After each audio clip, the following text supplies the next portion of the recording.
Well, welcome, ladies and gentlemen, to Another World Audiobooks. I am so stoked to be here today. This is a very special episode. We have not ever done this before. So last year we did the Christmas Carol audio drama, which was absolutely amazing. Honestly, probably still one of the things that I am most proud of with this podcast has just been that collaboration with, I don't know, it's almost a dozen other awesome vocal artists. And one of those vocal artists and I have stayed in touch. Well, I've stayed in touch with multiple, but Nicee Brown. Now you recently got married, so it's not Nicee Brown anymore, right? Yes, it's Nicee Wagner now. Yes,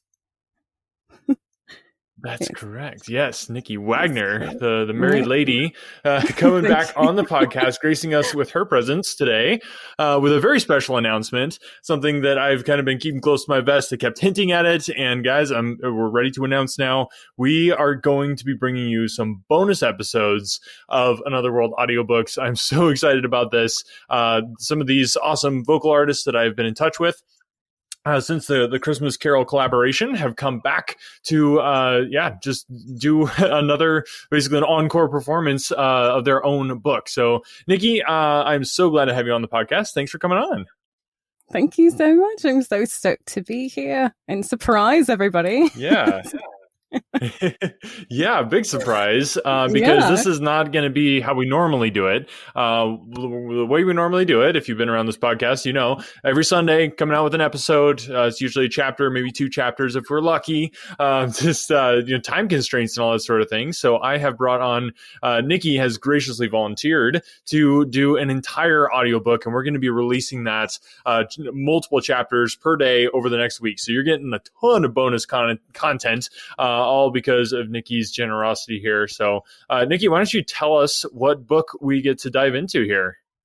We are going to be reading The Secret Garden by Frances Hodgson Burnett. Is it Frances or is it Francis? Nice. I don't know. Francis. You have such a nice accent. It sounds good either way. So that is really exciting. It's one of those books I just never got around to reading. Was it one that you had read before? Yes, it was a book I actually was introduced to when I was about 8, and I was kept home from school that day because I was sick.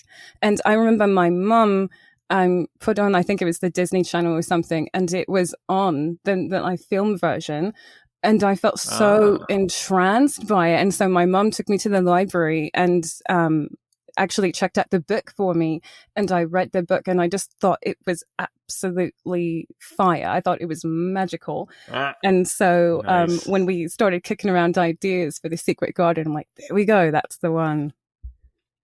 That's awesome. That is awesome. What was it about the book that just grabbed you at that time?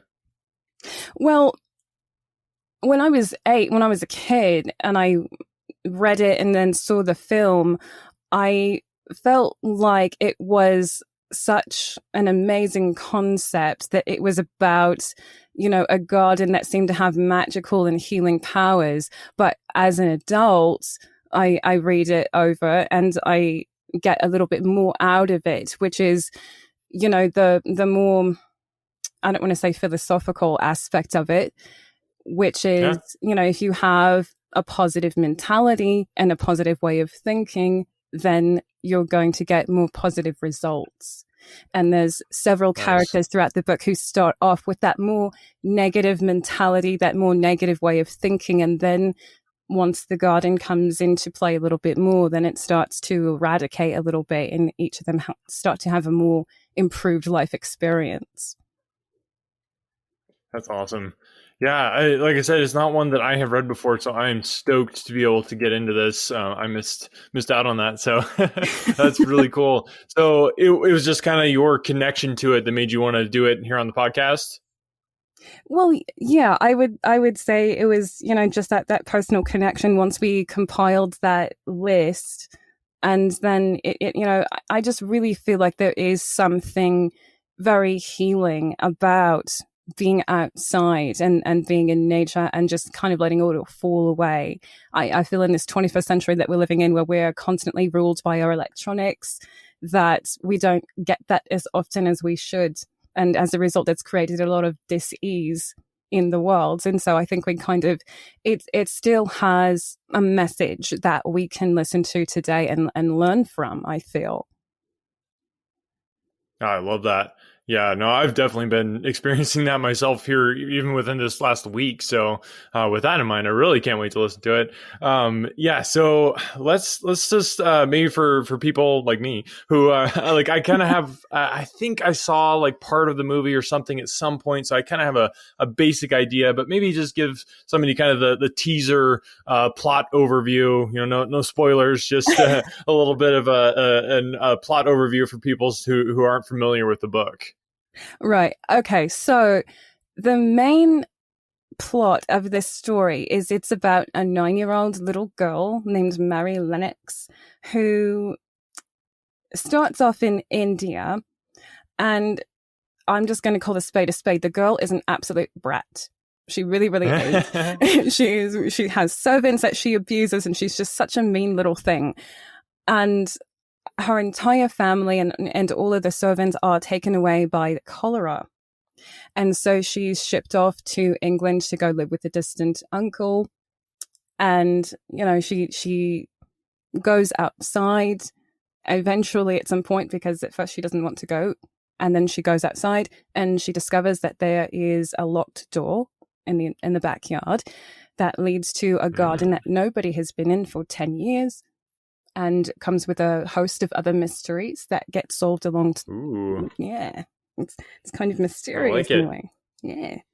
Yeah. Well, based on how many Sherlock Holmes books we've done on this podcast, I think everybody enjoys a good mystery. So I am looking forward to this. Man, this is going to be great. So why don't you just kind of catch the audience up a little bit? I know we had done, for the people who have been around since at least last year, you played the Ghost of Christmas Past, if I remember correctly, yes, on the Christmas Carol. Is that right?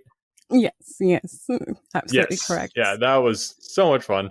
You did such a good job on that, and we had a little kind of get to know you interview before we launched the audio drama last year. But for people that are just tuning in, tell them a little bit about yourself. What's your voiceover story? Like, how'd you get into doing this crazy stuff? I got into voiceover some 13 years ago when I was in university. I had a professor, as part of my major, because I majored in theater in university, and one of my professors was teaching me voice and movement. And as part of our exams in the middle of the semester, we had to go downtown and do a voiceover. And whoa. Yeah, it was really awesome. I had never done a voiceover in my life at that point. And the creative director had each of us go and do the same reading, but just to get a feel what it was like. And I did the reading. I didn't know what I was doing. I just read it. And she pulled me aside after I got done doing it. And she was like, look, I'm not giving this offer to any of your classmates. Don't tell anybody. But I'm hiring you on the spot. I love your voice. Let's do it. Let's get you signed up. Sign this kid. And, after that, then, I would get to do a bunch of audiobooks. And for a while there, just kind of tapered off a little bit. But after Christmas Carol, I have more work than I know what to do with, which is a good problem to have. Wow. That is so awesome. So tell us a bit about like what type of work are you doing? Are you doing audiobooks or commercials, or where can people hear you? Oh gosh. Mostly right now I'm doing a bunch of audiobooks. You can hear me all over YouTube. Mostly you can hear me on a channel called the Isekai Audio Tales. That's where most of my narrating work is. You probably won't recognize my voice at first because I do most of my work over there in an American accent. So nice. Yeah, I actually, fun fact, I actually do about 98% of my work in an American accent. Yeah, that's so funny. Pretty much, yeah, pretty much. Unless somebody's. I'm sorry. Go ahead. I was just gonna say I do probably 98% of my the podcast with a British accent, so we need to trade places or something. It's funny. Actually, there's something fun, right? Like, okay, I'll give you a phrase. Oh, yeah. I'll give you a phrase. You say it to me in your best English accent, and then you give me a phrase, and I'll say it in my best American accent, and we'll trade off. Okay. So sounds good. Right, you ready? Okay. Ready. How about Mary had a little lamb in your best accent? All right, are we doing like highbrow English or however like you want to do it? Like Cockney? Well, whichever you feel if I was telling my yeah? yes, if I was talking to my baby, I would say yes. Mary, she was a young lady who had a little lamb, something along those lines.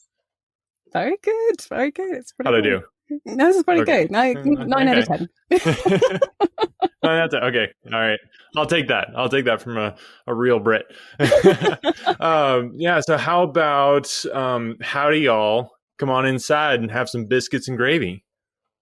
Oh, you're gonna give me a tough one, right? Okay. was that hi y'all or was it howdy y'all? Howdy. You got to go with howdy. Howdy. All right. Okay. All right. I can do this. All right. All right. So let's see. So howdy, y'all. Why don't y'all come inside and get some biscuits and gravy? Biscuits and gravy? Is that what it is? Biscuits and gravy? There you go. Have you ever had biscuits and gravy? They're I delicious. have had biscuits and gravy, yeah. It's delicious. Yeah, good stuff. Good stuff. How did I do? Was that at least a 5? Yeah, that was good. We'll have to work on the biscuits part, though. That's wait, was it key word there? Biscuits. I don't know. Biscuits. Yeah. I work on it. Awesome. Well, thank you again, Nicee, for putting together this. We were talking before we got on the actual interview part of this. You are a bit of a perfectionist. I kind of am getting that feeling anyway from what you were saying. I am guilty as charged. I am such a perfectionist, but to be clear, only when it comes to me and my own work. I'm the most patient person ever when it comes to somebody else. But if it comes to my own work, I'm just oh no, this is rubbish. Do it again, that kind of stuff. Nice. Nice. So that resulted, ladies and gentlemen, in you having not one shot, not 2 shots, but 3 shots at a perfect version of The Secret Garden. So what's coming at you over the next couple days is going to be the perfect version of Secret Garden from Miss Nicee Wagner.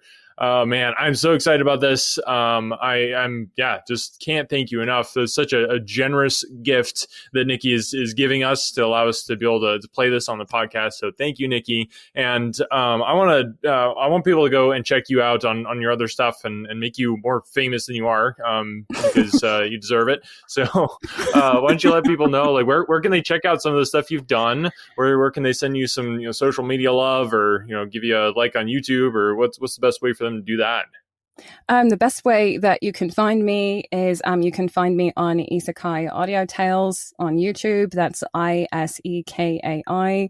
The specific ones you can find me on are Strike the Blood and Little Tyrants Doesn't Want to Meet with a Bad End, and pretty soon The Second Coming of Gluttony.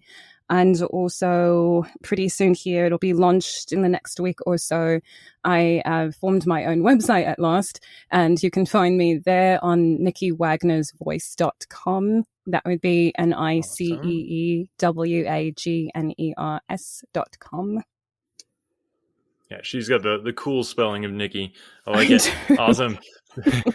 And we will. I'm going to put those links in the show notes, people. So don't worry about having to spell any of that stuff. You can just go ahead down into the show notes and click stuff, and it's way easier. But yeah, go check out Nicee's stuff. I've seen a little bit of it here and there, and it is really really cool, really fun stuff. And if you enjoy good voice acting, you definitely want to check it out. So. Nicee, thank you again for putting all the work into it. I guess maybe just as a little teaser, did you have a favorite chapter that we could let people know to look out for that chapter as it comes up? Oh my goodness.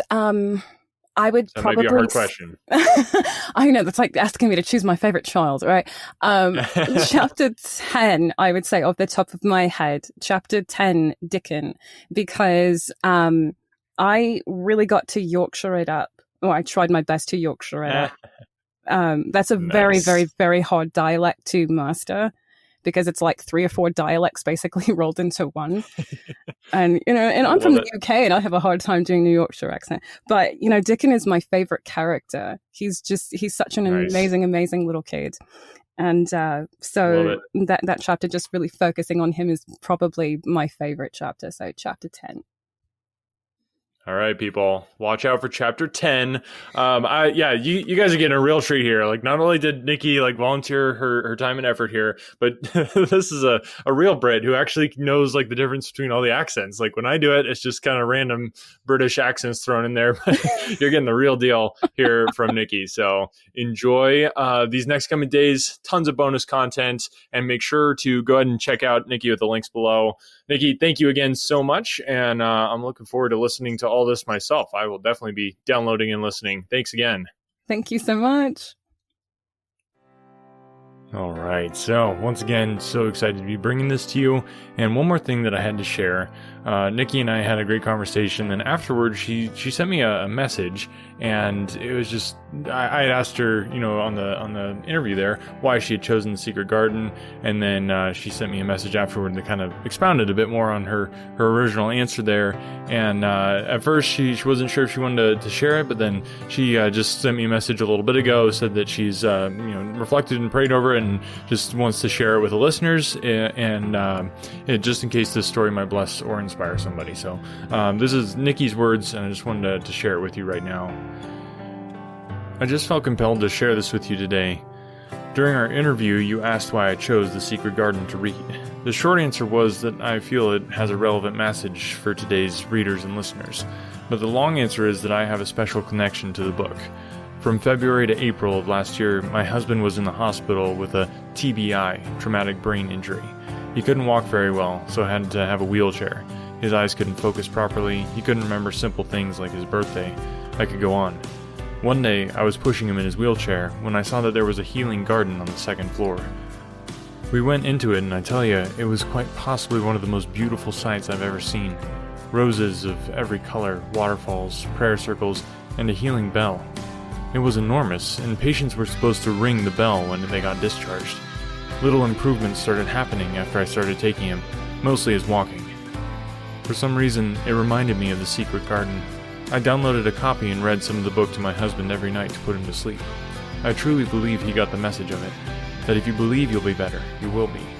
My husband did get his chance to ring that bell as he got discharged in April.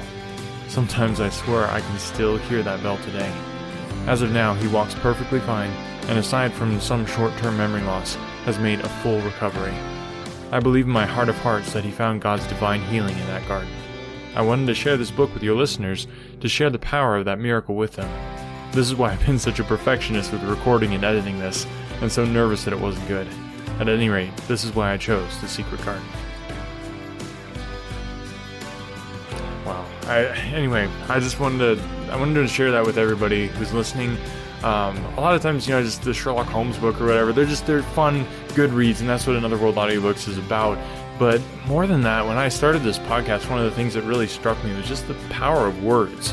And I loved that story from Nicee. It's so awesome how the book that was written, years and years ago had such a big impact on her husband, her life, and everything. And it's just so cool. So when you share the podcast, you're not just sharing, some random book. You're sharing something that could potentially impact people's lives. And that, to me, that's why I've been doing this for over 200 episodes. And just again, thank you, Nicee, so much for sharing that story, for sharing your heart through this book and your narration of it. So, ladies and gentlemen, without further ado, we're going to be getting into The Secret Garden from special guest narrator, Nicee Wagner. So excited about this. And I wanted to just mention, just so everybody knows what's going on, we will be doing this here this week. So you're going to get a couple episodes right now, or a couple chapters right now. And then this coming week, you're going to get bonus episodes every single day for the coming week. So it's kind of a early Christmas present for you. And then next Sunday, we'll be back to our regular scheduled Emma. And then we're going to take a little Christmas break and do a Christmas Carol. And then after that, it'll be right about first part of January. We're going to jump right back into Emma. So thank you guys so much for listening. Thank you for sharing this. Who knows whose life you can impact with these stories that we're sharing here on the podcast. All right, now, without any further ado, I give you The Secret Garden, narrated by Nicee Wagner.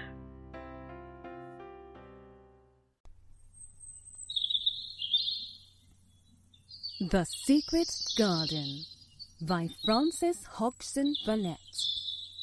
Narrated by Nicee Wagner.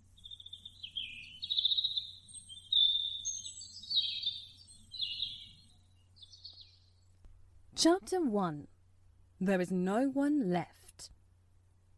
When Mary Lennox was sent to Misselthwaite Manor to live with her uncle, everybody said she was the most disagreeable-looking child ever seen. It was true, too.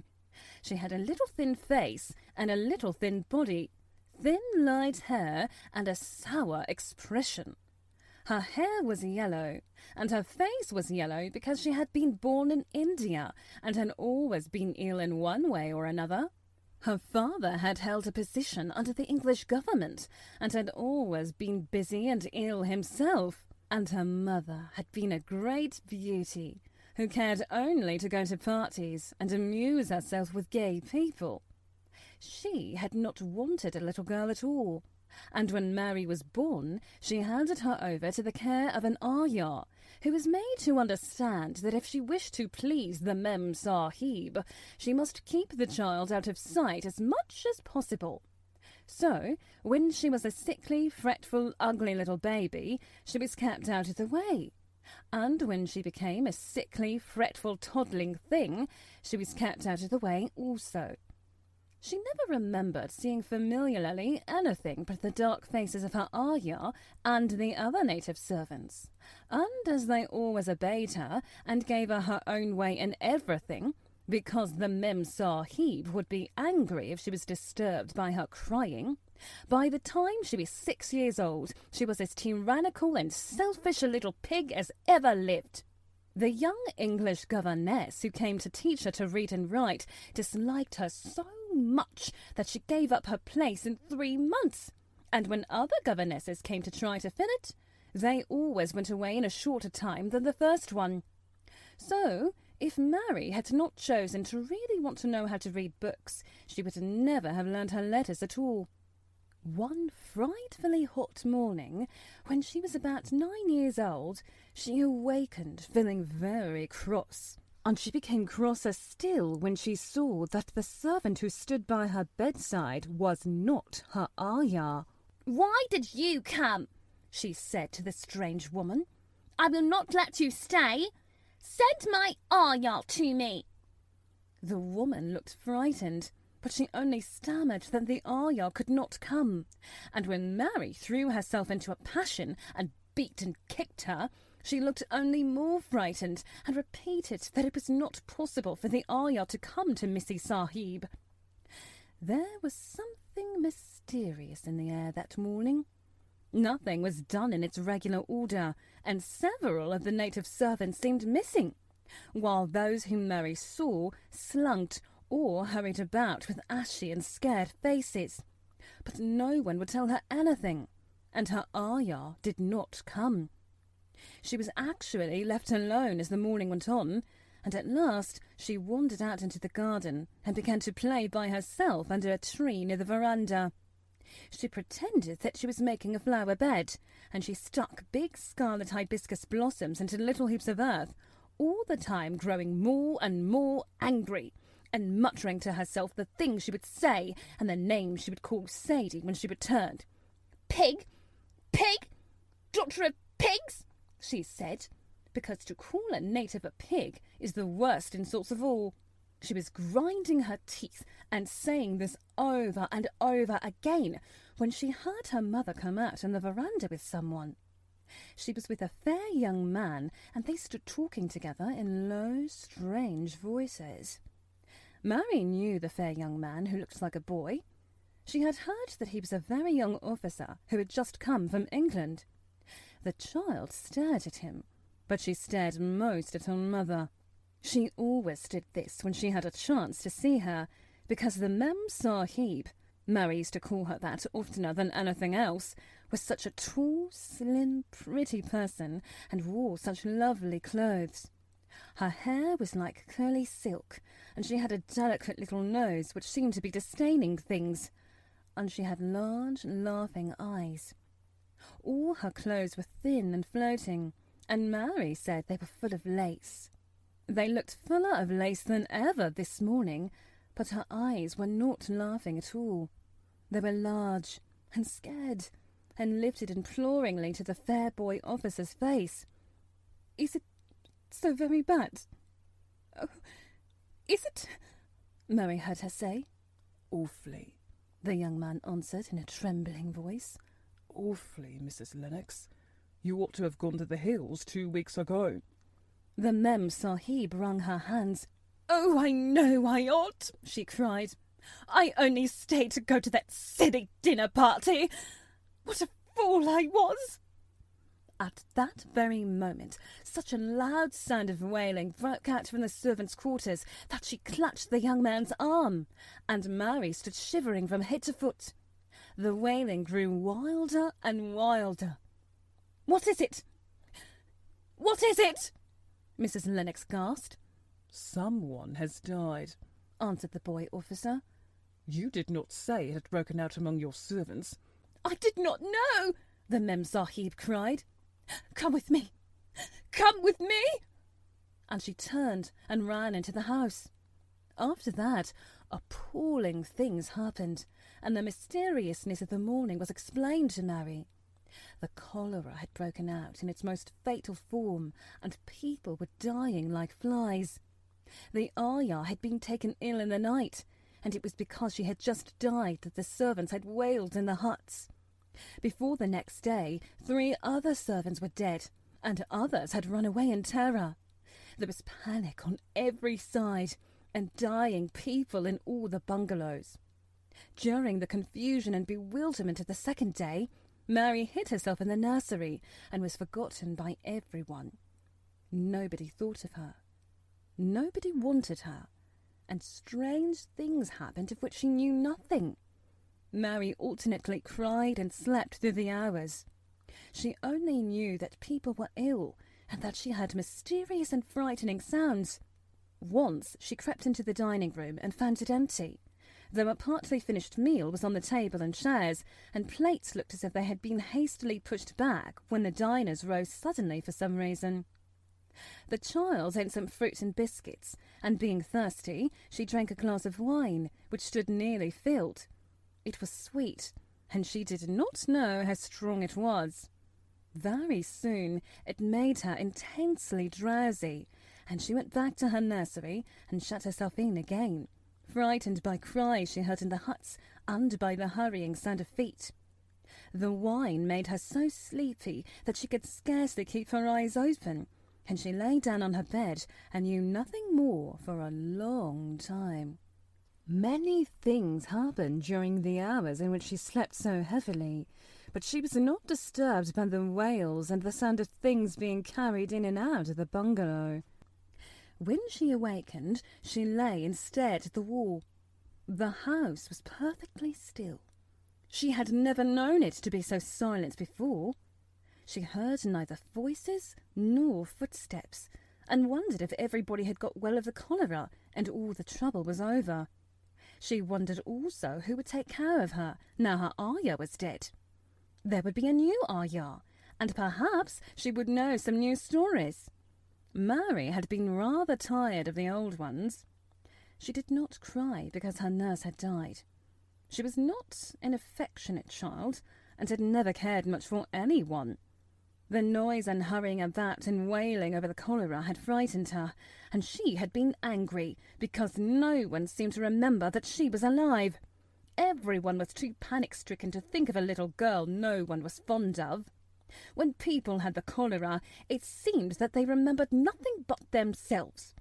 But if everyone had got well again, surely someone would remember and come to look for her. But no one came. And as she lay waiting, the house seemed to grow more and more silent. She heard something rustling on the matting, and when she looked down, she saw a little snake gliding across and watching her with eyes like jewels.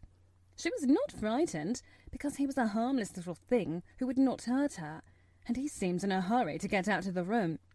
He slipped under the door, and she watched him. "How queer and quiet it is," she said. "It sounds as if there were no one in the bungalow but me and the snake." Almost the next minute, she heard footsteps in the compound, and then on the veranda. They were men's footsteps, and the men entered the bungalow and talked in low voices. No one went to meet or speak to them, and they seemed to open doors and look into rooms.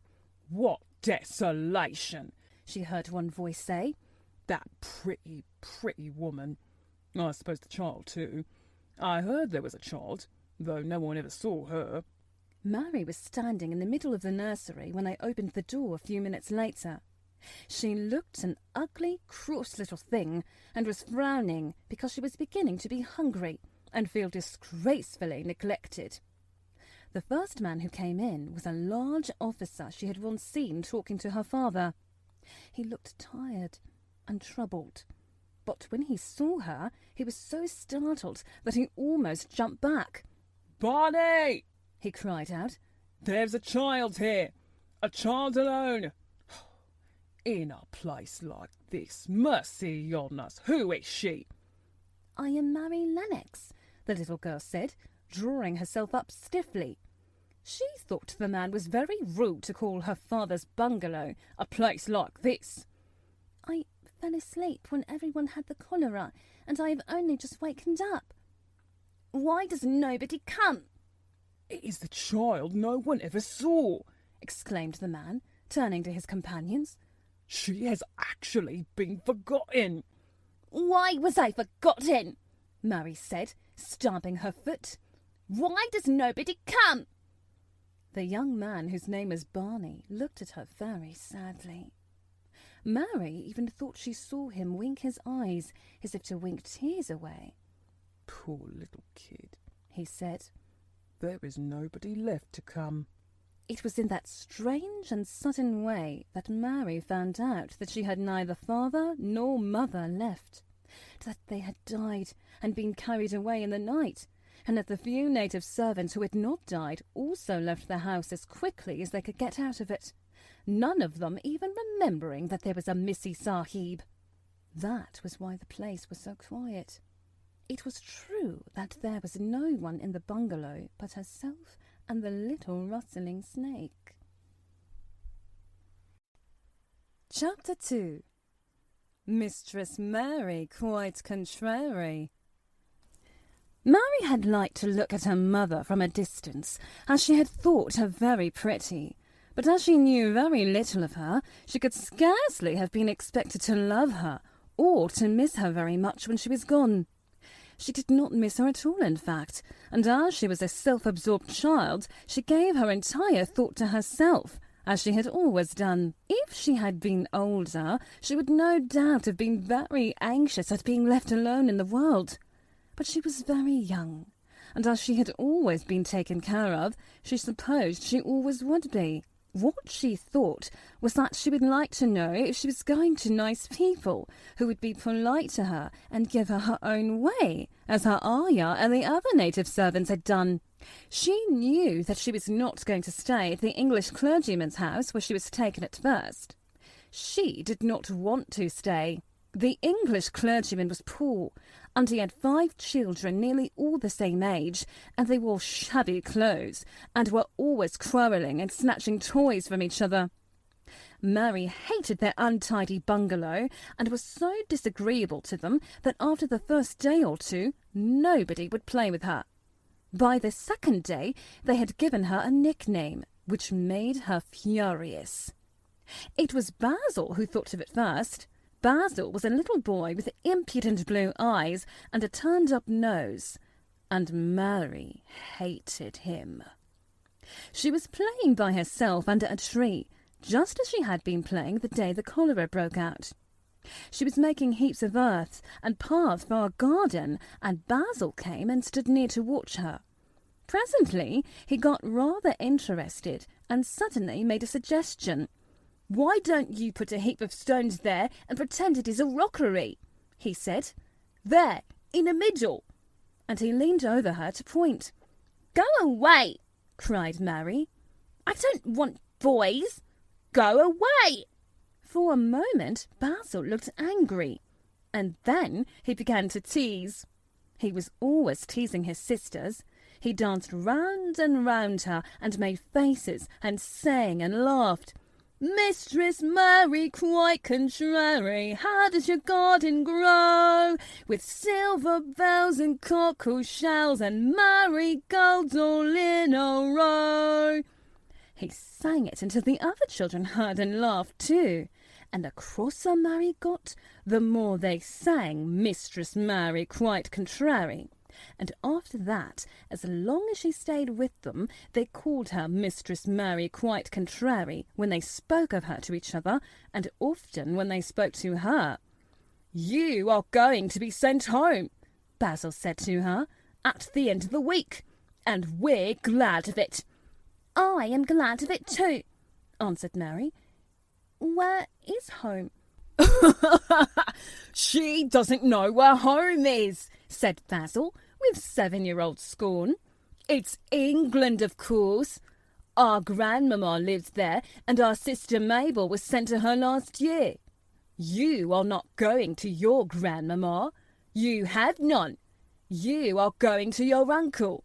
His name is Mr. Archibald Craven." "I don't know anything about him," snapped Mary. "I know you don't," Basil answered. "You don't know anything. Girls never do. I heard Father and Mother talking about him. He lives in a great big desolate old house in the country, and no one goes near him. He's so cross he won't let them, and they wouldn't come if he would let them. He's a hunchback, and he's horrid." "I don't believe you," said Mary, and she turned her back and stuck her fingers in her ears, because she would not listen any more. But she thought over it a great deal afterward, and when Mrs. Crawford told her that night that she was going to sail away to England in a few days to go to her uncle, Mr. Archibald Craven, who lived at Misselthwaite Manor, she looked so stony and stubbornly uninterested that they did not know what to think about her. They tried to be kind to her, but she only turned her face away when Mrs. Crawford attempted to kiss her, and held herself stiffly when Mr. Crawford patted her shoulder. "She is such a plain child," Mrs. Crawford said pityingly afterward, "and her mother was such a pretty creature. She had a very pretty manner too. And Mary has the most unattractive ways I ever saw in a child." The children call her Mistress Mary, quite contrary. and though it's naughty of them, one can't help understanding it.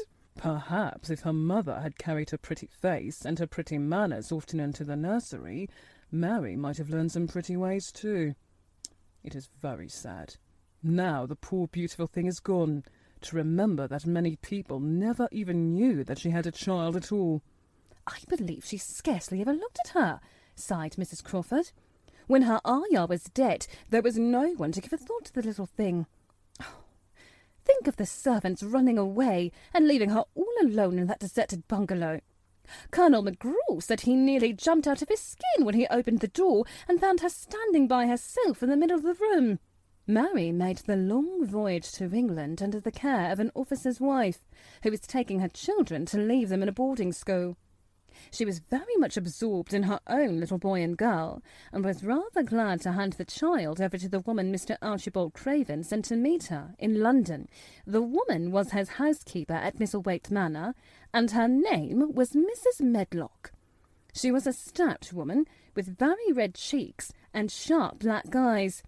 She wore a very purple dress, a black silk mantle with jet fringe on it, and a black bonnet with purple velvet flowers, which stuck up and trembled when she moved her head. Mary did not like her at all. But as she very seldom liked people, there was nothing remarkable in that.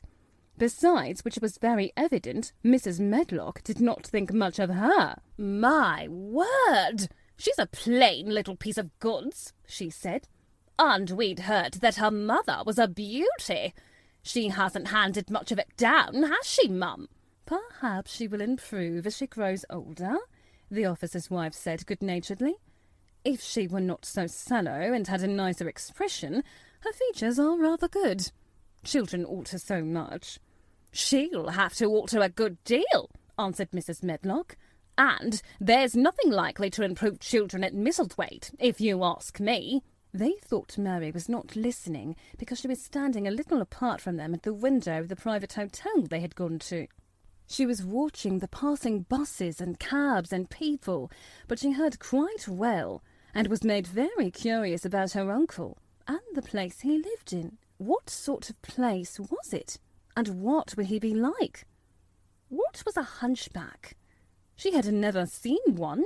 Perhaps there were none in India. Since she had been living in other people's houses and had had no ayah, she had begun to feel lonely and to think queer thoughts which were new to her. She had begun to wonder why she had never seemed to belong to anyone, even when her father and mother had been alive. Other children seemed to belong to their fathers and mothers, but she had never seemed to really be anyone's little girl. She had had servants and food and clothes, but no one had taken any notice of her. She did not know that this was because she was a disagreeable child. But then, of course, she did not know that she was disagreeable. She often thought that other people were, but she did not know that she was so herself. She thought Mrs. Medlock the most disagreeable person she had ever seen, with her common high-coloured face and her common fine bonnet. When the next day they set out on their journey to Yorkshire, she walked through the station to the railway carriage with her head up and trying to keep as far away from her as she could, because she did not want to seem to belong to her. It would have made her angry to think people imagined she was her little girl. But Mrs. Medlock was not in the least disturbed by her and her thoughts. She was the kind of woman who would stand no nonsense from young ones. At least, this is what she would have said if she had been asked. She had not wanted to go to London just when her sister Maria's daughter was going to be married, but she had a comfortable, well-paid place as housekeeper at Misselthwaite Manor, and the only way in which she could keep it was to do at once what Mr. Archibald Craven told her to do. She never dared even to ask a question. "Captain Lennox and his wife died of the cholera," Mr. Craven had said in his short, cold way. "Captain Lennox was my wife's brother, and I am their daughter's guardian. The child is to be brought here. You must go to London and bring her yourself." So she packed her small trunk and made the journey. Mary sat in her corner of the railway carriage and looked plain and fretful. She had nothing to read or to look at, and she had folded her thin little black-gloved hands in her lap. Her black dress made her look yellower than ever, and her limp light hair straggled from under her black crape hat. "A more marred-looking young one I never saw in my life," Mrs. Medlock thought. Marred is a Yorkshire word and means spoiled and pettish. She had never seen a child who sat so still without doing anything, and at last she got tired of watching her and began to talk in a brisk, hard voice. "I suppose I may as well tell you something about where you are going to," she said. "Do you know anything about your uncle?" "No," said Mary. "Never heard your father and mother talk about him?" No, said Mary, frowning. She frowned because she remembered that her father and mother had never talked to her about anything in particular. Certainly they had never told her things. Said Mrs. Medlock, staring at her queer, unresponsive little face. She did not say any more for a few moments, and then she began again. I suppose you might as well be told something to prepare you. You are going to a queer place. Mary said nothing at all, and Mrs. Medlock looked rather discomfited by her apparent indifference. But, after taking a breath, she went on, Not but that it's a grand big place in a gloomy way, and Mr. Craven's proud of it in his way, and that's gloomy enough too. The house is 600 years old, and it's on the edge of the moor, and there's near 100 rooms in it, though most of them shut up and locked. And there's pictures, and fine old furniture, and things that's been there for ages. And there's a big park round it, and gardens and trees with branches trailing to the ground. Some of them. She paused and took another breath. But there's nothing else, she ended suddenly. Mary had begun to listen in spite of herself. It all sounded so unlike India, and anything new rather attracted her.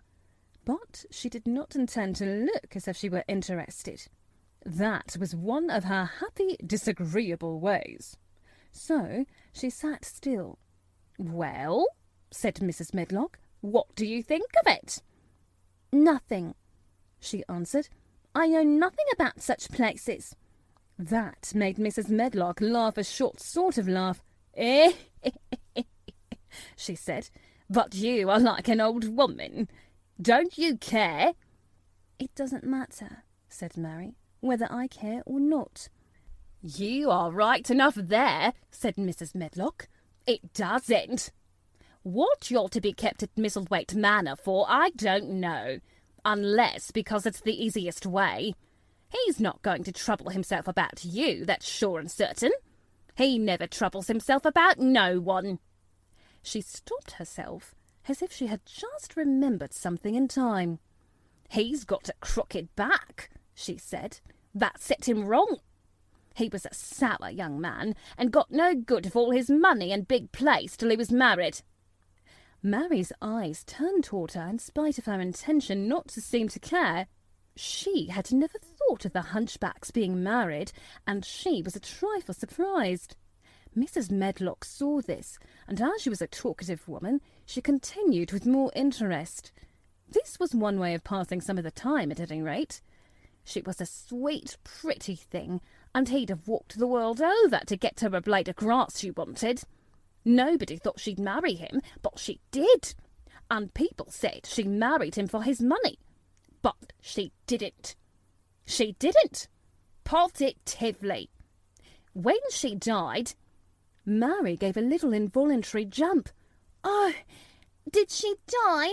She exclaimed, quite without meaning to.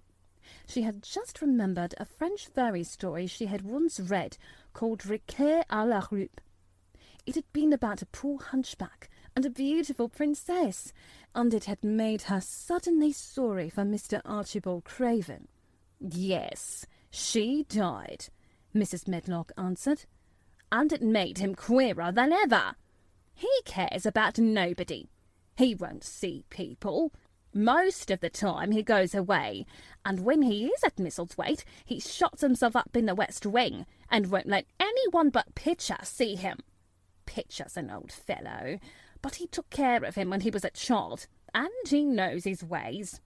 It sounded like something in a book, and it did not make Mary feel cheerful. A house with 100 rooms, nearly all shut up and with their doors locked. A house on the edge of a moor. Whatsoever a moor was, sounded dreary. A man with a crooked back who shut himself up also? She stared out of the window with her lips pinched together, and it seemed quite natural that the rain should have begun to pour down in grey slanting lines and splash and stream down the window panes. If the pretty wife had been alive, she might have made things cheerful by being something like her own mother, and by running in and out and going to parties as she had done in frocks full of lace. But she was not there any more. "You needn't expect to see him, because 10 to 1 you won't," said Mrs. Medlock. "And you mustn't expect that there will be people to talk to you.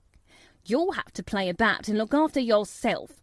You'll be told what rooms you can go into and what rooms you're to keep out of. There's gardens enough. But when you're in the house, don't go wandering and poking about.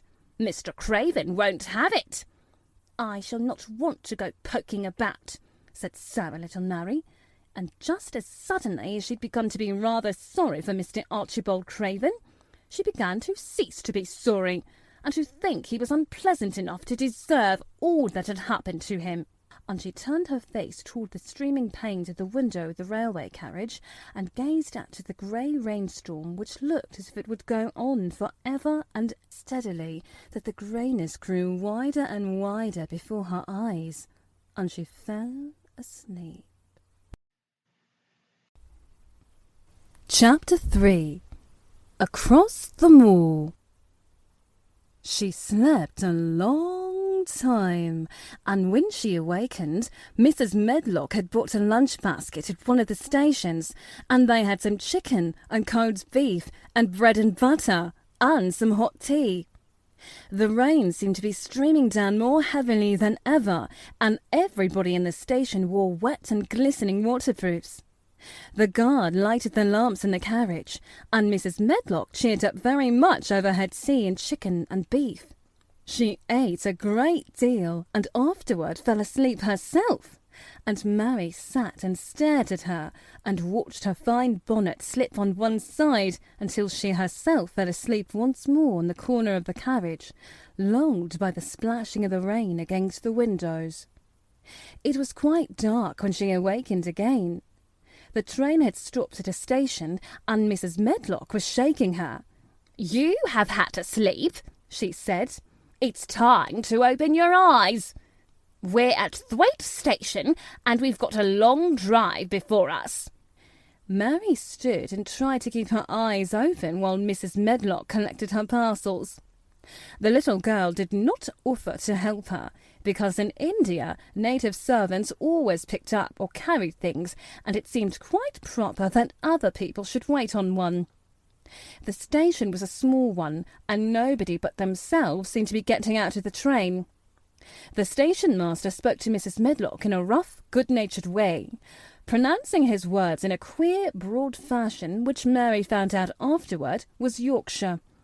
"I see thou's got back," he said, "and thou's brought the young un with thee."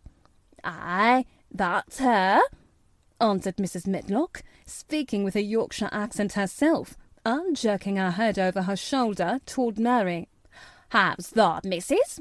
"Well then now, the carriage is waiting outside for thee." A brougham stood on the road before the little outside platform. Mary saw that it was a smart carriage, and that it was a smart footman who helped her in. His long waterproof coat and the waterproof covering of his hat was shining and dripping with rain, as everything was, the burly station master included.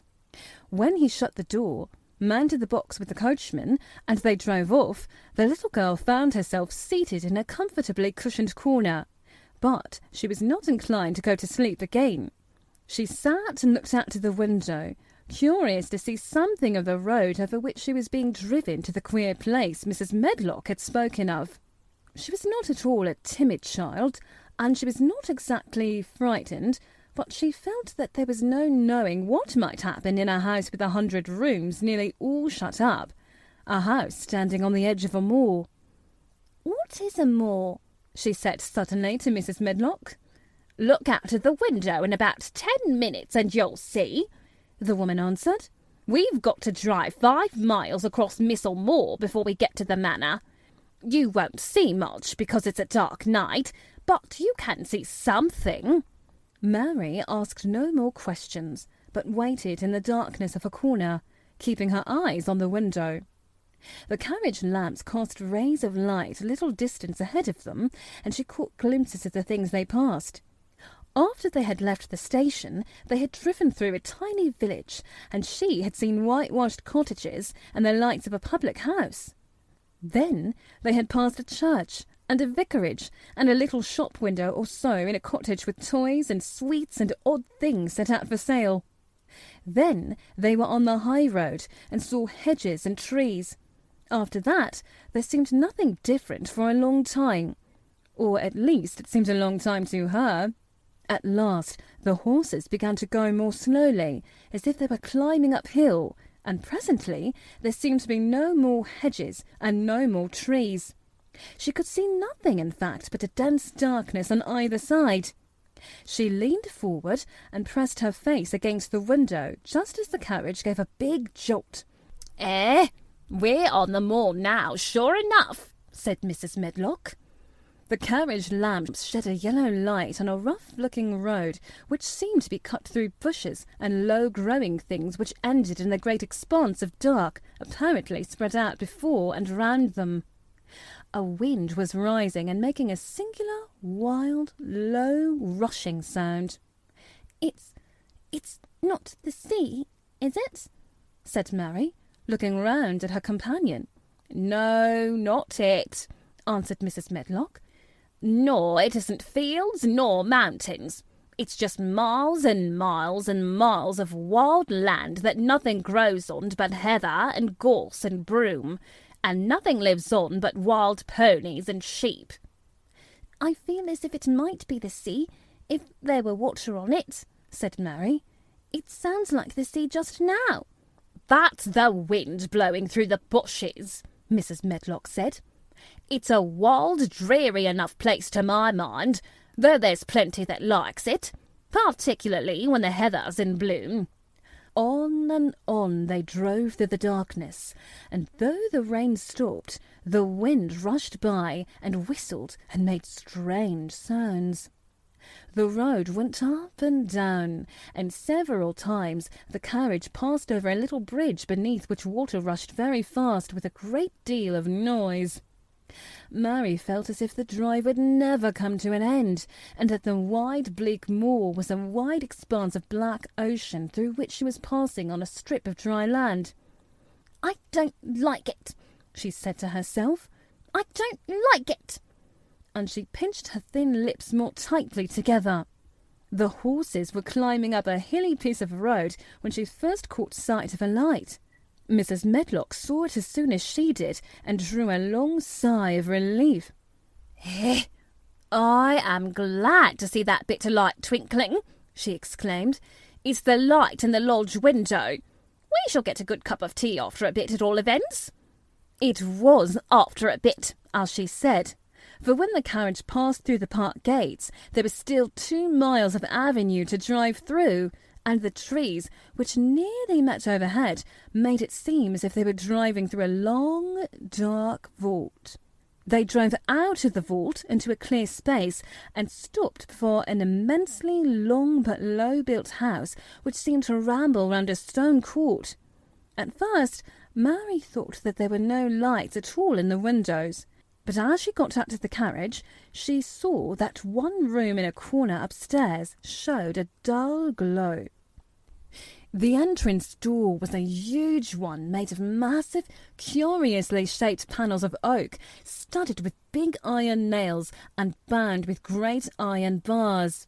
It opened into an enormous hall, which was so dimly lighted that the faces in the portraits on the walls and the figures in the suits of armour made Mary feel that she did not want to look at them.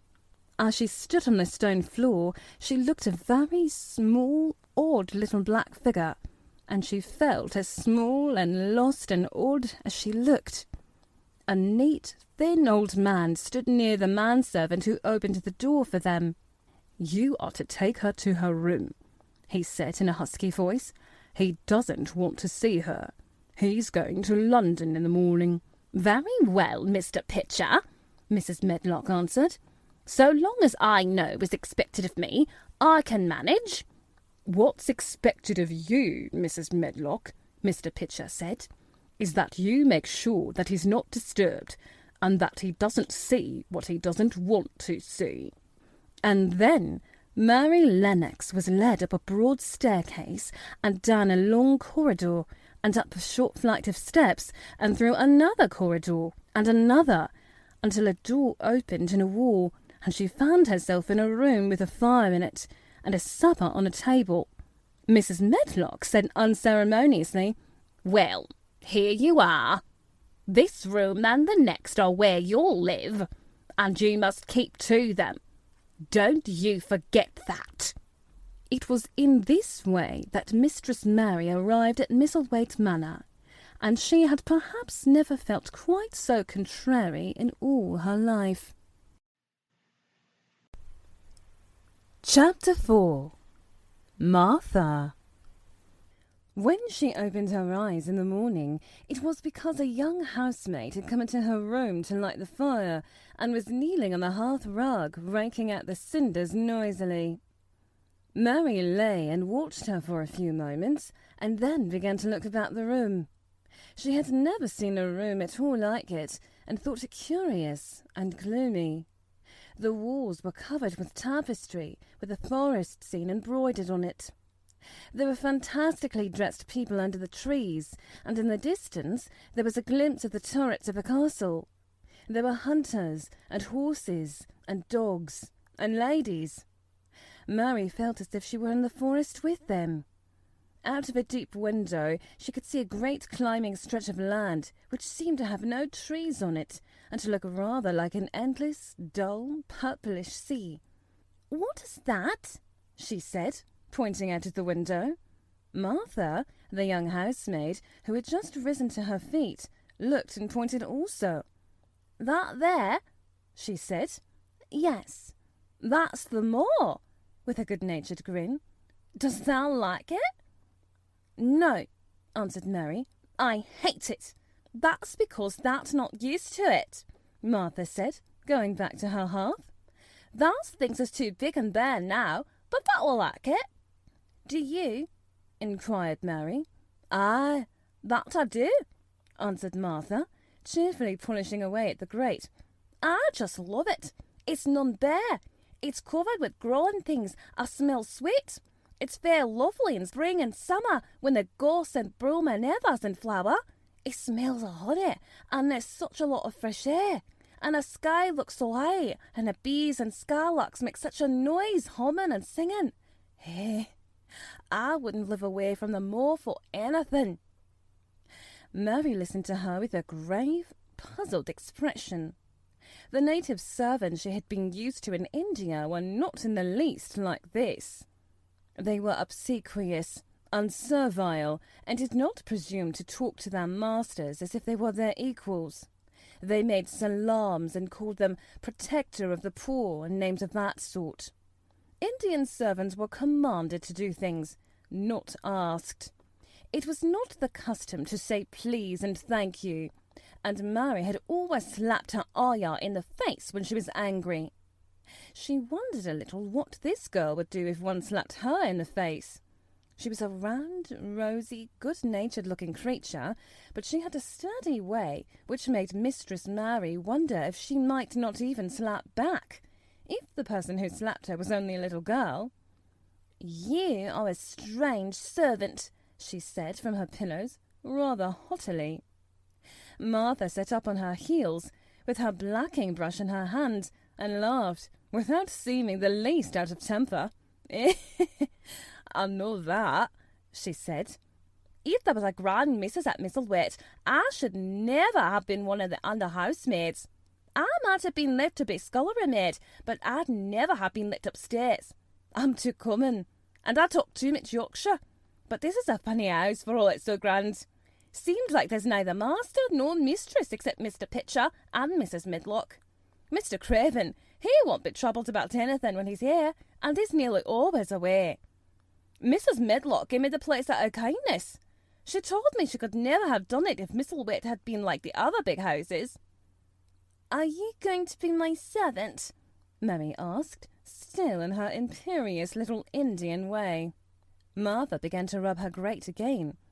I'm Mrs. Medlock's servant, she said stoutly, and she's Mr. Craven's. But I'm to do the housemaid's work up here and wait on you a bit. But you won't need much waiting on. Who is going to dress me? Demanded Mary. Martha sat up on her heels again and stared. She spoke in broad Yorkshire in her amazement. Cannot they dress thus in? She said.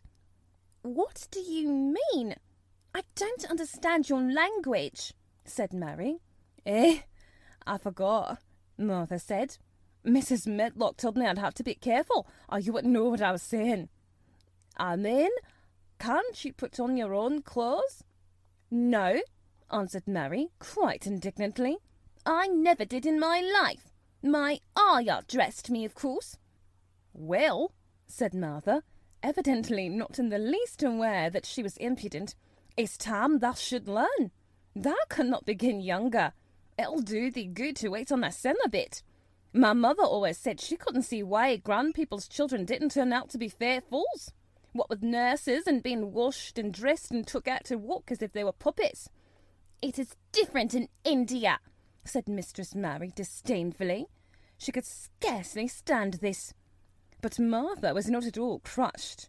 I can see it's different, she answered, almost sympathetically. I dare say it's because there's such a lot of blacks there instead of respectable white people. When I heard you was coming from India, I thought you was a black too. Mary sat up in bed, furious. What? She said. What? You thought I was a native? You daughter of a pig? Martha stared and looked hot. Who are you calling names? She said. You needn't be so vexed. That's not the way for a young lady to talk. I've nothing against the blacks. When you read about them in tracts, they're always very religious. You always read as a black's a man and a brother. I've never seen a black, and I was fair pleased to think I was going to see one close. When I came in to light your fire this morning, I crept up to your bed and pulled the cover back careful to look at you. And there you was, disappointedly. No more black than me, for all you're so yellow. Mary did not even try to control her rage and humiliation. You thought I was a native? You dared! You don't know anything about natives. They are not people. They're servants who must salaam to you. You know nothing about India. You know nothing about anything. She was in such a rage and felt so helpless before the girl's simple stare, and somehow she suddenly felt so horribly lonely and far away from everything she understood and which understood her, that she threw herself face downwards on the pillows and burst into passionate sobbing. She sobbed so unrestrainedly that good-natured Yorkshire Martha was a little frightened and quite sorry for her. She went to the bed and bent over her. You mustn't cry like that there, she begged. You mustn't for sure. I didn't know you'd be vexed. I don't know anything about anything. Just like you said. I beg your pardon, miss. Do stop crying. There was something comforting and really friendly in her queer Yorkshire speech and sturdy way, which had a good effect on Mary. She gradually ceased crying and became quiet. Martha looked relieved. It's time for thee to get up now, she said. Mrs. Medlock says I was to carry that breakfast and tea and dinner into the room next to this. It's been made into a nursery for thee. I'll help thee on with thy clothes if thou'll get out of bed. If the buttons are at the back, thou cannot button them up thyself. When Mary at last decided to get up, the clothes Martha took from the wardrobe were not the ones she had worn when she arrived the night before with Mrs. Medlock. Those are not mine, she said. Mine are black. She looked the thick white wool coat and dress over, and added with cool approval, Those are nicer than mine. These are the ones thou must put on, Martha answered. Mr. Craven ordered Mrs. Medlock to get 'em in London. He said, I won't have a child dressed in black wandering about like a lost soul, he said. It'll make the place sadder than it is. Put colour on her. Mother said she knew what he meant. Mother always knows what her body means. She doesn't hold with black herself. I hate black things, said Mary. The dressing process was one which taught them both something. Martha had buttoned up her little sisters and brothers, but she had never seen a child who stood still and waited for another person to do things for her, as if she had neither hands nor feet of her own. Why doesn't thou put on thy own shoes? She said, when Mary quietly held out her foot. My ayah did it, answered Mary, staring. It was the custom. She said that very often. It was the custom. The native servants were always saying it. If one told them to do a thing their ancestors had not done for 1,000 years, they gazed at one mildly and said, "It is not the custom," and one knew that was the end. Of the matter. It had not been the custom that Mistress Mary should do anything but stand and allow herself to be dressed like a doll.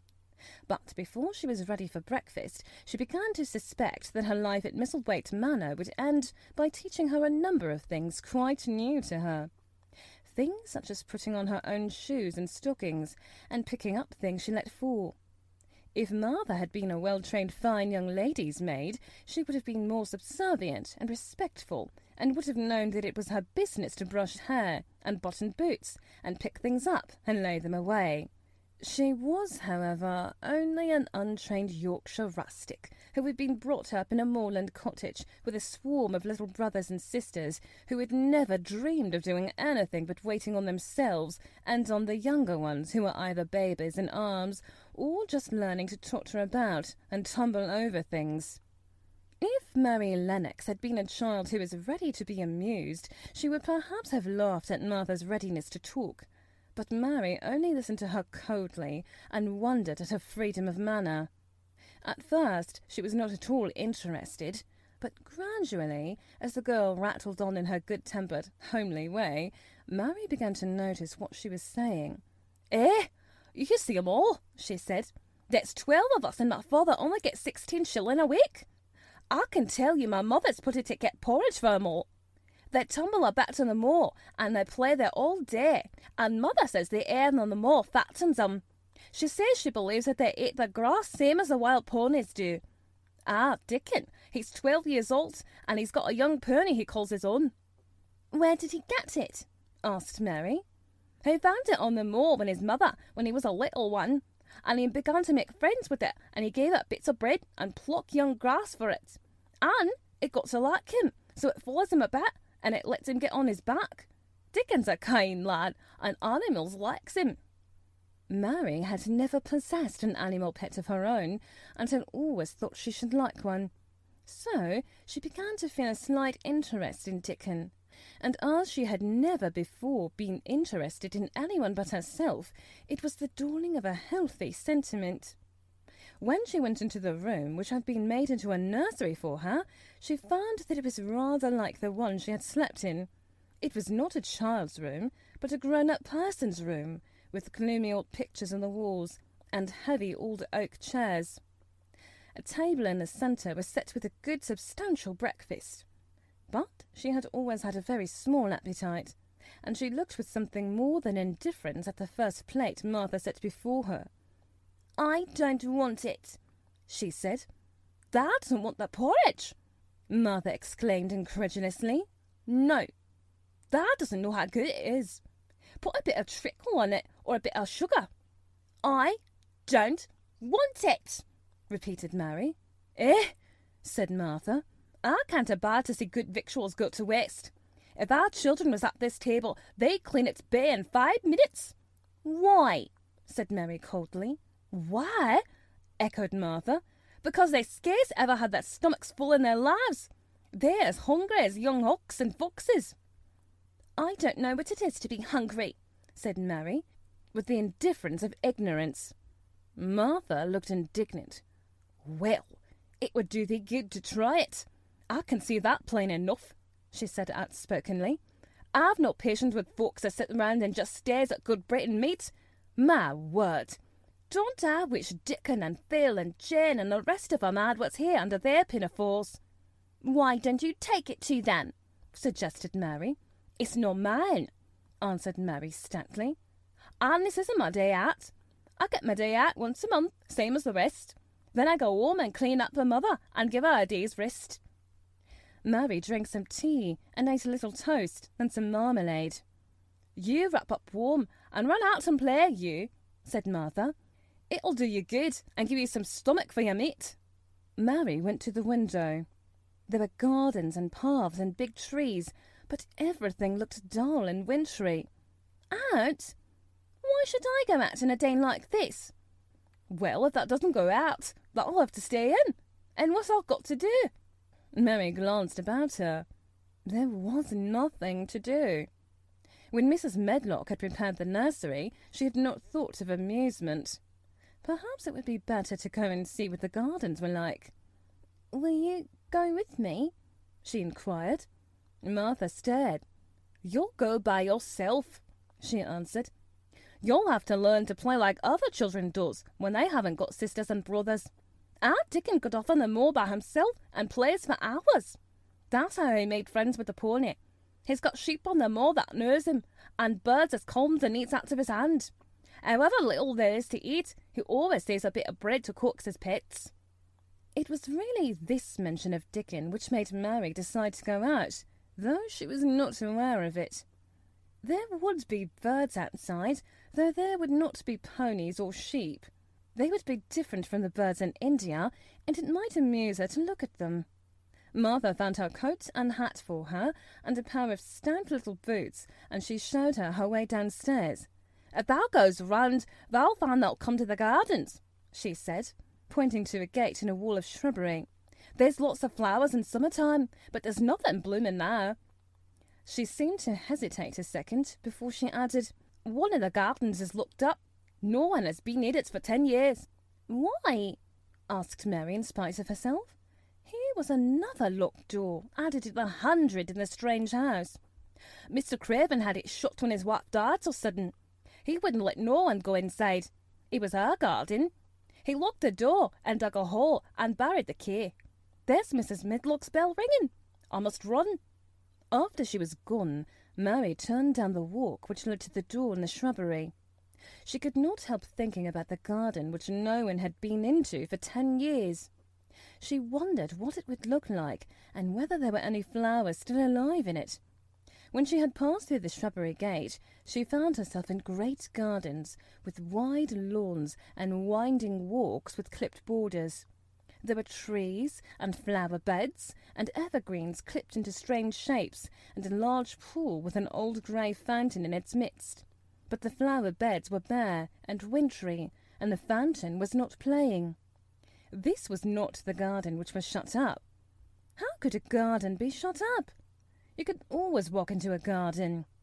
She was just thinking this when she saw that at the end of the path she was following there seemed to be a long wall with ivy growing over it.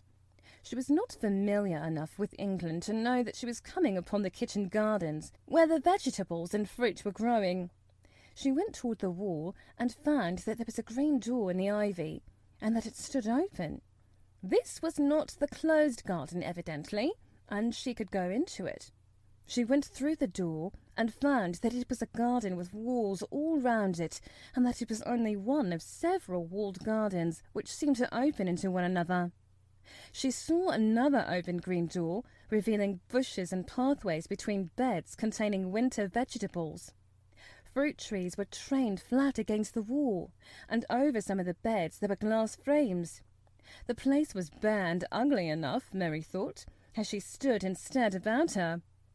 It might be nicer in summer when things were green, but there was nothing pretty about it now. Presently, an old man with a spade over his shoulder walked through the door leading from the second garden.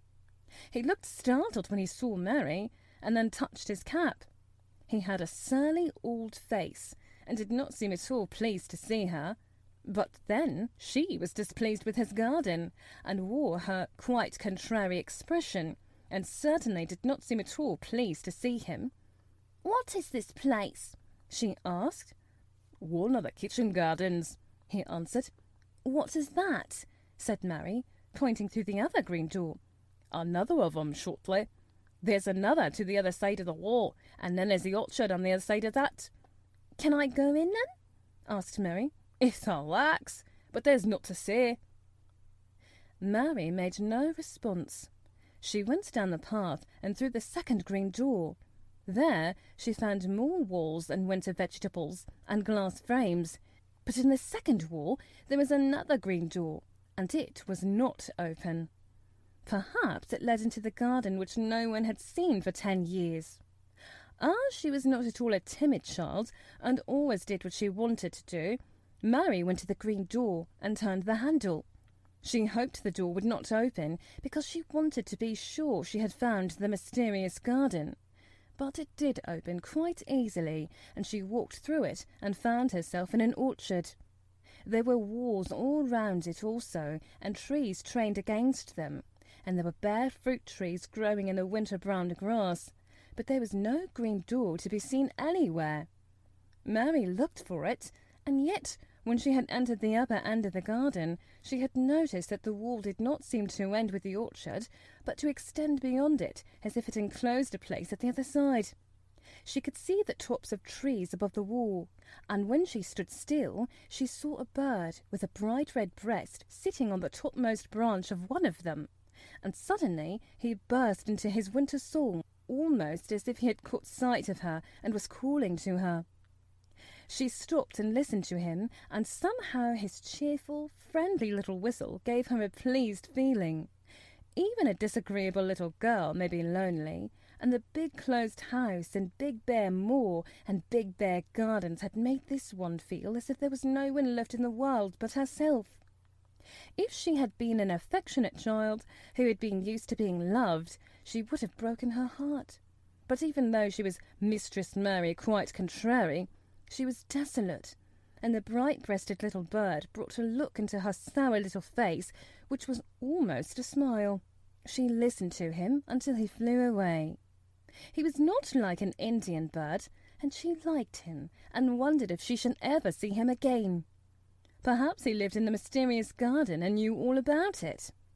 Perhaps it was because she had nothing whatever to do that she thought so much of the deserted garden. She was curious about it and wanted to see what it was like. Why had Mr. Archibald Craven buried the key?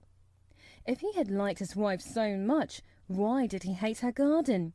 She wondered if she should ever see him, but she knew that if she did, she should not like him, and he would not like her, and that she should only stand and stare at him and say nothing, though she should be wanting dreadfully to ask him why he had done such a queer thing. "People never like me, and I never like people," she thought, "and I never can talk as the Crawford children could. They were always talking and laughing and making noises." She thought of the robin and of the way he seemed to sing his song at her, and as she remembered the tree-top he perched on, she stopped rather suddenly on the path. "I believe that tree was in the secret garden. I feel sure it was," she said. "There was a wall around this place, and there was no door." She walked back into the first kitchen garden she had entered, and found the old man digging there. She went and stood beside him, and watched him a few moments in her cold little way. He took no notice of her, and so at last she spoke to him. "I have been into the other gardens," she said. "There was nothing to prevent thee," he answered crustily. "I went into the orchard." "There was no dog at the door to bite thee," he answered. "There was no door there into the other garden," said Mary. "What garden?" he said in a rough voice, stopping his digging for a moment. "The one on the other side of the wall," answered Mistress Mary. "There are trees there. I saw the tops of them. A bird with a red breast was sitting on one of them, and he sang."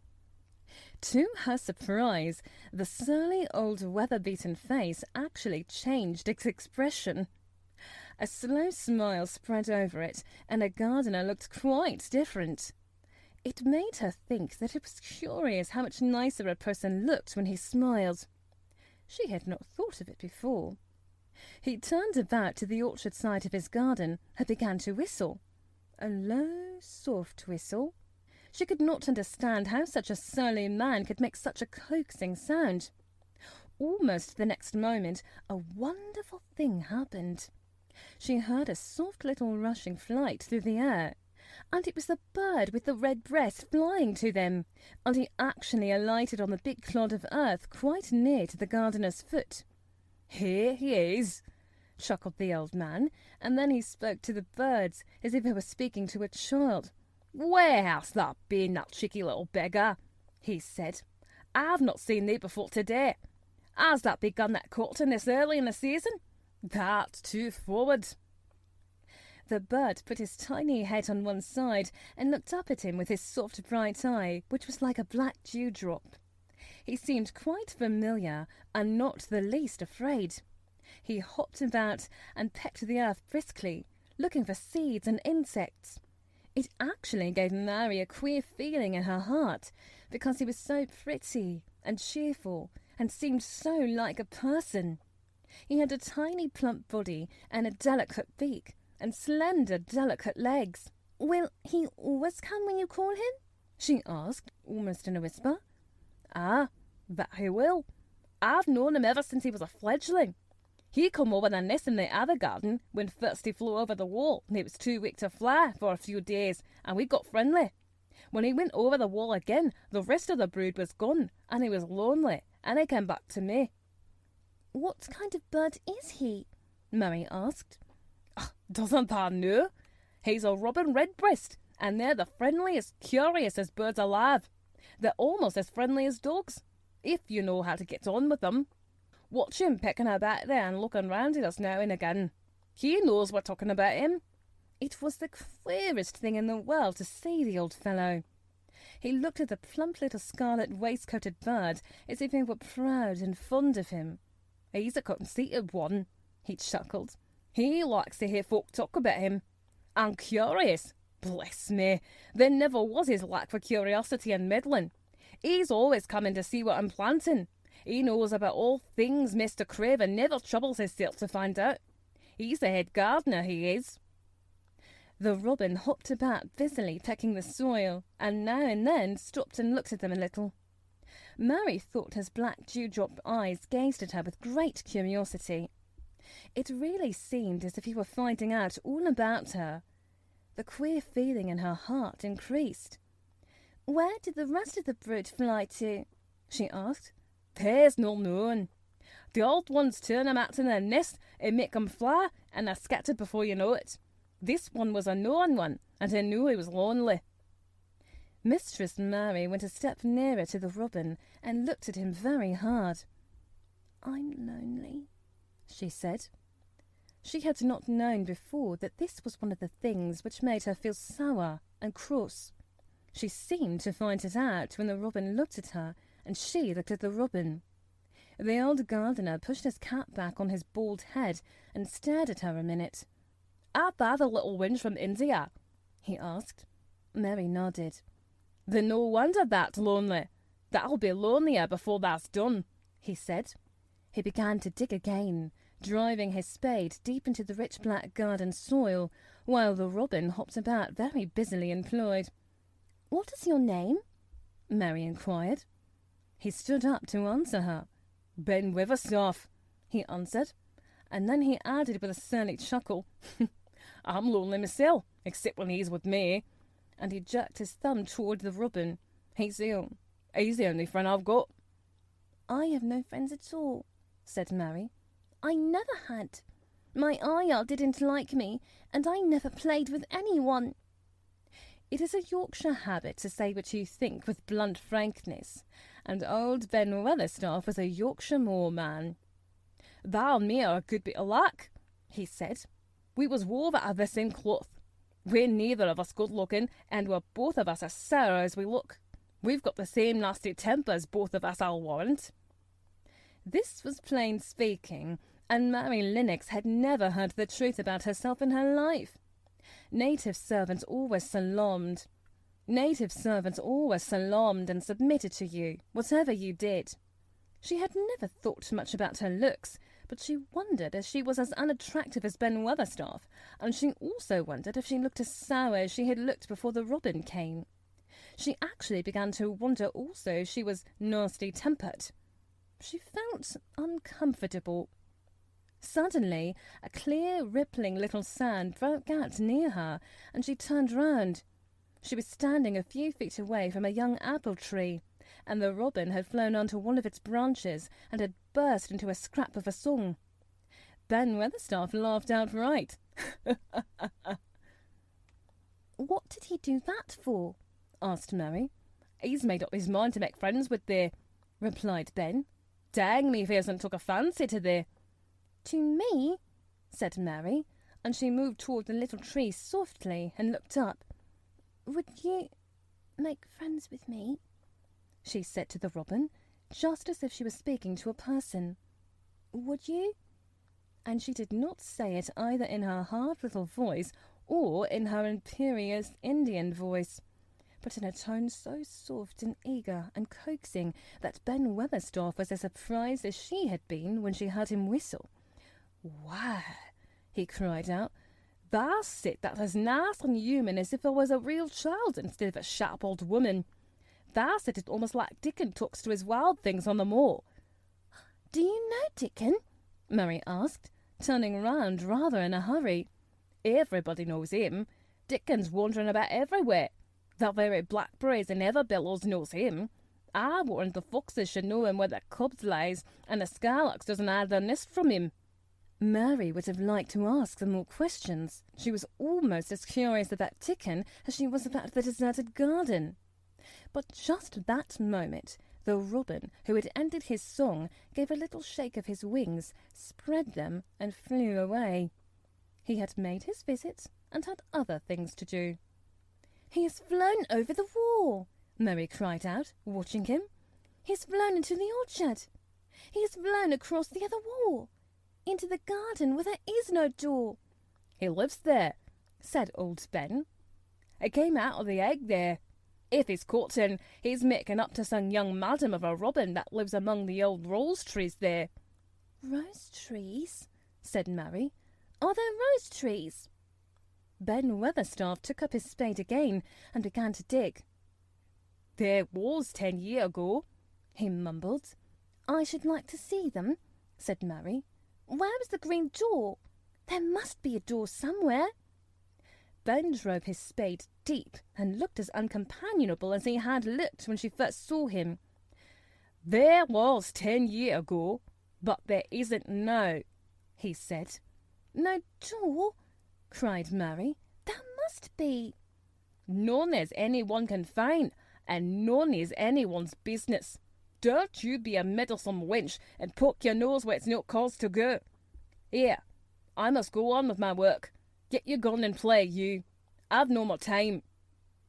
And he actually stopped digging, threw his spade over his shoulder, and walked off, without even glancing at her or saying goodbye. This is Carl. Hi. Carl needs a website for his business. I sell the world's finest flavored toothpicks. But sadly for Carl, he doesn't know all the techie, complicated website stuff. So he's just out of luck, and his business is doomed to fail in this digital age of... Actually, I got my website set up super fast and easy with Invicta.services. What? Yeah, it was super easy. I just picked the style I liked, made a few quick, simple customizations, and bam! Awesome website where I can sell my flavored toothpicks. Well, that's, well... amazing? I was going to say, probably expensive. Actually, getting a website with Invicta starts at only $24 per month. $24 per month? That's less than what I spend on vocal creams per month. It's awesome. It gets you website hosting, a beautiful, professionally designed, customizable template, ongoing site maintenance, regular WordPress plugin, and template updates. I don't say this often, but wow. I know, right? Invicta.services, the simple, affordable way to get a beautiful, professional website for your business. Just go to Invicta.services to launch your website today. That's Invicta, INVICTA.services. Invicta.services, a professional website, headache-free. And just for Another World audiobooks listeners, go to Invicta.services and then enter the code Another World to get your first month free. That's right, go to Invicta.services and enter Another World as your coupon code to get an entire month free and get started with your professional website at Invicta.services.